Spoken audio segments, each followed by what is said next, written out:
Roll camera action. শরবতে আলু नहीं करोगे हमारा এখানে শরবত আলু খাইতে এসেছিস নাকি? তো ভাই আলু মুখে আলু খাইতে এসেছিস? আবার তোকে কি বলবে? তোর ডায়লগ হচ্ছে स्वागत नहीं करोगे हमारा যাই বল। এবার বলেছে হ্যাঁ, রোল ক্যামেরা অ্যাকশন। সাবস্ক্রাইব करोगे नहीं हमारा ইউটিউব চ্যানেল খুলতে এসেছিস তো বাড়া এই ইউটিউব তো চ্যানেলে ব্লগ বানানো যায় না, এই বই করতে হবে না।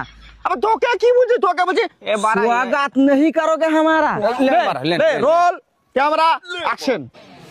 साइबर क्राइम नहीं करोगे हमारा পুলিশে কেস করবে নাকি সাইবার ক্রাইমে? ব্যাংক করা ঠিক উন্নু ব্যাংক অ্যাকাউন্ট ফ্রিজ আছে বাইকে পাল করে হিরো হবে বে। তোকে বলছি स्वागत नहीं करोगे हमारा यही बोल। Roll camera action. सुहाग रात नहीं करोगे हमारा তুই এক কাজ কর, বিয়া কর দে, সোহাগ রাতি কর দে, তারপর ছেলে বিয়া কর। তাহলে তোর দ্বারা আর বই হরকম বই করা হবে না। বারা এগলে ভাল লাগে না বারা তোর দ্বারা বই করা না, তোকে টাকা দেয় বলেছে 150 টাকা ভাড়া আমাকে চিনেন তো সালমান খান আমি কিং বলিউডের সালমান খান হবে সলমান খান। ওই হলো বাড়া। তুই সলমান খান তারা খান এমনি বারা গুলি করে দেবো বারা মারা কিছু বই করবে না। বারা লে মারে ফেলবে তো দেখ পারবে বারা তোর ক্যারিয়ার খা তোর শেষ বারা তুই